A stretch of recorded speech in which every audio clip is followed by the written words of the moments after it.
Par un matin lumineux, Lily marchait le long de l'avenue Parkston. La ville bourdonnait d'énergie, mais Lily était attirée par un vieux chêne près de son immeuble. Ses branches s'étendaient largement, projetant des ombres fraîches. « Bonjour, monsieur Chêne », salua-t-elle joyeusement, pensant à tous les étés qu'il avait vus. L'arbre semblait lui répondre par le bruissement de ses feuilles. Lily a trouvé un petit panneau battu par les intempéries, cloué à l'arbre. Il disait « Planté en 1950, vital pour un air pur ». Intriguée, les yeux de Lily pétillaient de curiosité. « Savais-tu que j'aide à purifier l'air que tu respires ?» Une voix douce semblait dire.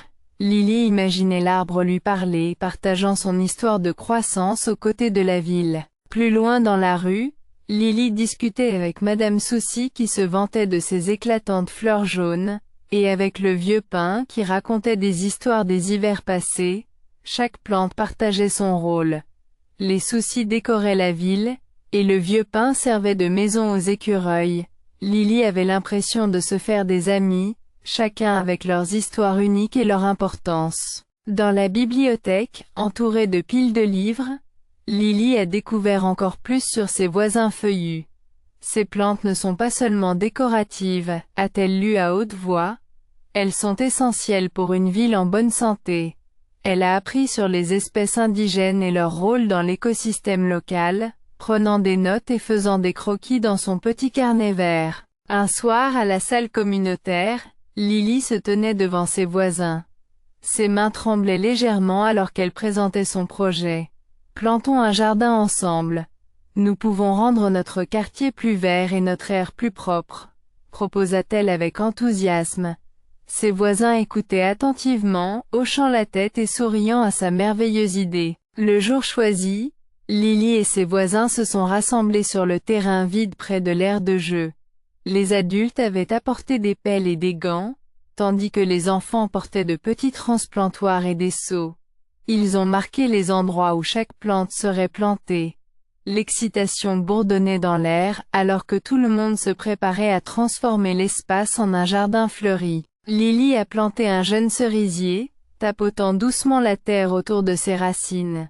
« Grandis fort, petit arbre », chuchota-t-elle. Autour d'elle, les gens plantaient des fleurs, des buissons, et même un petit jardin d'herbes aromatiques. Les rires et les bavardages remplissaient l'air, se mélangeant à l'odeur fraîche et terreuse de la terre. C'était une journée de dur labeur et de cœur joyeux. Des semaines plus tard, le jardin explosa de couleurs et de parfums.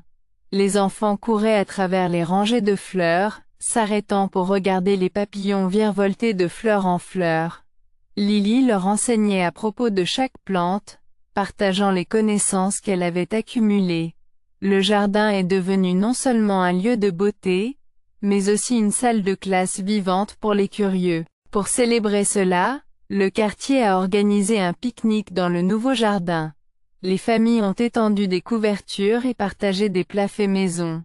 Lily regardait autour d'elle, les plantes prospères et les visages heureux. « Nous avons fait cela ensemble », pensait-elle fièrement, son cœur débordait de joie, voyant son rêve d'un monde plus vert fleurir juste devant ses yeux. Alors que le soleil se couchait sur l'avenue Parkston, Lily prit un moment pour apprécier la verdure luxuriante autour d'elle. « Ce jardin est plus que des plantes », dit-elle à tout le monde. « Il s'agit d'amitié, de travail d'équipe et de prendre soin de notre planète. » La communauté applaudissait, leurs visages rayonnant de fierté. « Merci d'avoir écouté.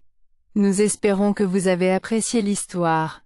N'oubliez pas d'aimer et de vous abonner pour plus d'aventures.